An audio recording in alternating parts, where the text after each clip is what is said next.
মুজিবুর রহমান, শেখ মুজিবুর রহমানের হত্যাকারীকে যদি বাহির থেকে আনা যায়, তাহলে শরীফ ওসমান হাদির হত্যাকারীকেও বাহির থেকে আনা যাবে। খালি গণতন্ত্রের নাম নিয়ে মানুষকে শান্ত করা যাবে না। মানুষ দেখেছে গণতন্ত্র। যতদিন আল্লাহর বিধানের কথা বলতে লজ্জা পাবেন, দেশে শান্তি আনতে পারবেন না। বিশৃঙ্খলা সৃষ্টিকারীরা জেলে ঢুকলে আবার জামিন পায়। বিশৃঙ্খলা সৃষ্টিকারী কেন জামিন পাবে? অন্যায়ভাবে জেলে ঢুকে জামিন পায় না, হয় কিনা এরকম ঘটনা আছে।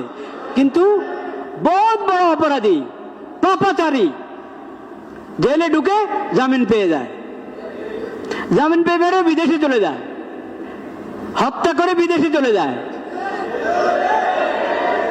হত্যাকারীদের মুজিবুর রহমান, শেখ মুজিবুর রহমানের হত্যাকারীকে যদি বাহির থেকে আনা যায়,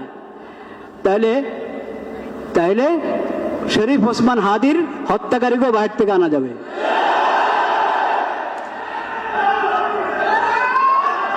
খামোশ খামোশ থাকি, খামোশ থাকি, উপলব্ধি করার চেষ্টা করি। ভাইরা আমার উপলব্ধি করার চেষ্টা করি, শরীয়তকে বোঝার চেষ্টা করি, উপলব্ধি করার চেষ্টা করি।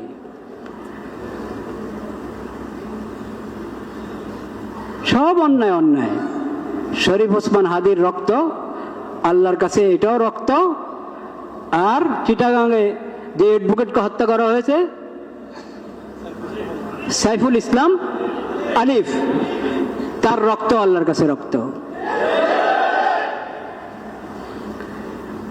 যার খুন হওয়ার পরে, অন্যায় খুন হওয়ার পরে পুরা দেশ একসাথে জেগে উঠে, তার রক্ত আল্লাহর কাছে রক্ত। আর যার হত্যার পর আওয়াজ করার কেউ নাই, প্রতিবাদ করার কেউ নাই, কোন সাংবাদিকও উপস্থিত না যে এটাকে রিপোর্ট করবে, তার রক্ত আল্লাহর কাছে রক্ত। এই জন্য আল্লাহ রাব্বুল আলামিন অন্যায় হত্যার যে শাস্তি, কেসাস, যে শাস্তি, ও শাস্তির নাম আল্লাহ দিয়েছেন কেসাস। কেসাস শব্দের অর্থ মানে বরাবর সরাবর, সমতা আছে। এটার মধ্যে কি আছে? সমতা আছে। আল্লাহর কাছে সব বরাবর, সব বরাবর। জনগণকে যে আমরা আশ্বস্ত করতে চাচ্ছি, আশ্বাস দিতে চাচ্ছি যে অতি দ্রুত হাদির বিচার কার্য সম্পন্ন হবে। মানুষ আশ্বস্ত হওয়ার জন্য তো কিছু দরকার, কিছু তো দরকার। মানুষ তো দেখেছে আগের সরকারের যে সমস্ত হত্যাকাণ্ডগুলো, ওগুলোর কয়টার বিচার হয়েছে। আর এই সময়, এই আমলে, অল্প সংক্ষিপ্ত এই আমলে যা হত্যাকাণ্ড হয়েছে, ওটার কয়টার বিচার হয়েছে মানুষের সামনে আছে। খালি বললে হবে না, প্রয়োগ করতে হবে ইসলামী বিধান। খালি গণতন্ত্রের নাম নিয়ে মানুষকে শান্ত করা যাবে না। মানুষ দেখেছে গণতন্ত্র। বিগত সরকারের যত নির্বাচন, ওগুলো গণতন্ত্রের নির্বাচন তো ছিল নাকি? বলে নাই ওরা গণতন্ত্রের কথা? বলে নাই? যতদিন আল্লাহর বিধানের কথা বলতে লজ্জা পাবেন, দেশে শান্তি আনতে পারবেন না। গণতন্ত্রের পরীক্ষা হয়ে গেছে।